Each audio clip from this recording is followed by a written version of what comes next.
has announced the brand new DualSense controller for the PS5, and it is, well, it's different, that's for sure. There are a ton of new features, so let's jump straight in. First of all is that DualSense name. The idea is that as opposed to focusing on the DualShock like we've had since the very beginning, instead the DualSense name is more so about a better haptic feedback experience. So part of that comes down to what is supposedly better haptic feedback inside the actual controller itself. So I'm going to quote Sony as saying that it adds a powerful sensation like the slow grittiness of driving a car through mud, which I'm not sure how that gives you a strong sensation. But yeah, supposedly the actual haptic feedback motors have been significantly improved from the DualShock 4. However, that is only just the beginning of what makes this new PS5 controller so, unique.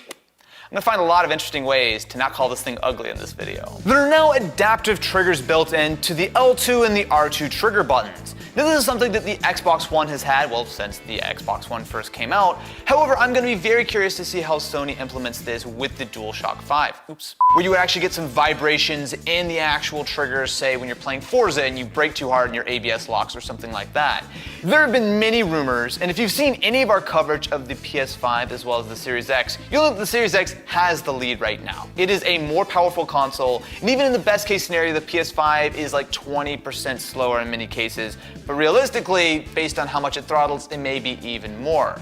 So it does make sense to me that Sony is focusing less on the actual raw pixels and the pure performance, and much more so on the experience that the PlayStation 5 and therefore the DualSense controller can give you. Now, if you take a look at the controller itself, you'll see that it is very clear that they have changed not only the size but the shape. So Sony talked a little bit about this in their blog post, which of course I will have linked in the description. But essentially, it seems to be a little bit of a sharper angle. They claim that this is done partially to fit a lot of these extra technologies, such as all these different haptic feedback motors and everything.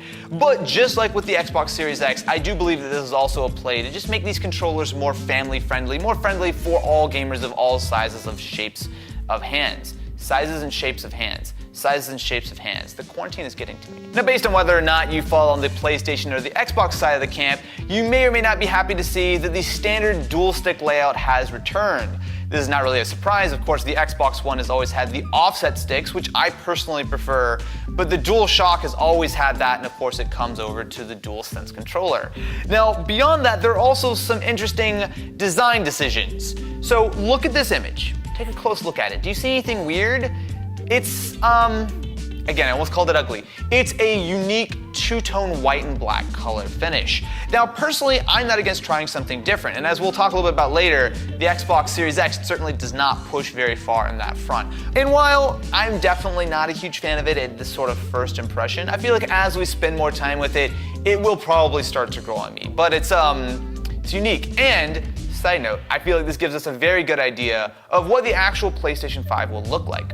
This kind of design language, and certainly this two-tone color scheme, seems like an absolute lock for that PS5, which I'm not totally against. I feel like when you look at the PS4, it is certainly a little bit on the angular side, a little bit on the boring side, whereas this gives it a little bit more of a future robot look.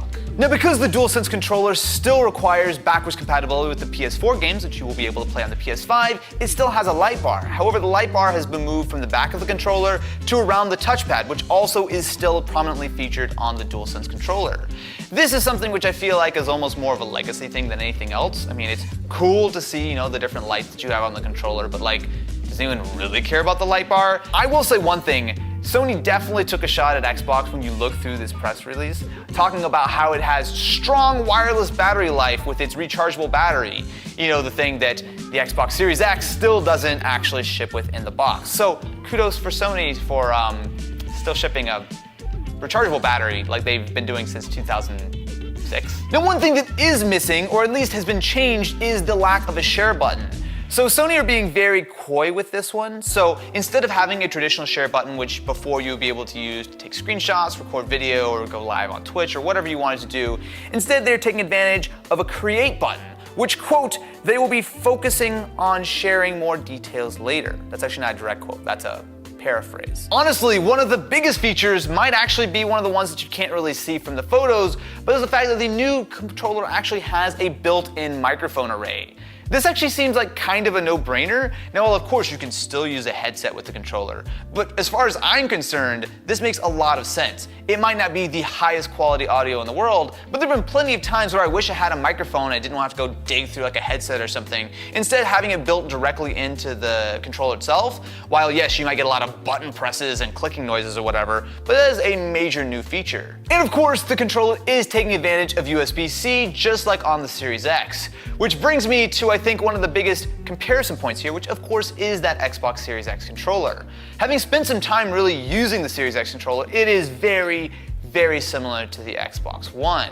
Now, well, yes, they've slightly adjusted the grip so it's a little bit more comfortable for smaller hands, and they do have a nice new texture compared to the Xbox One, but generally speaking, it is a very similar controller. Now, that was not a bad thing when I first tried it.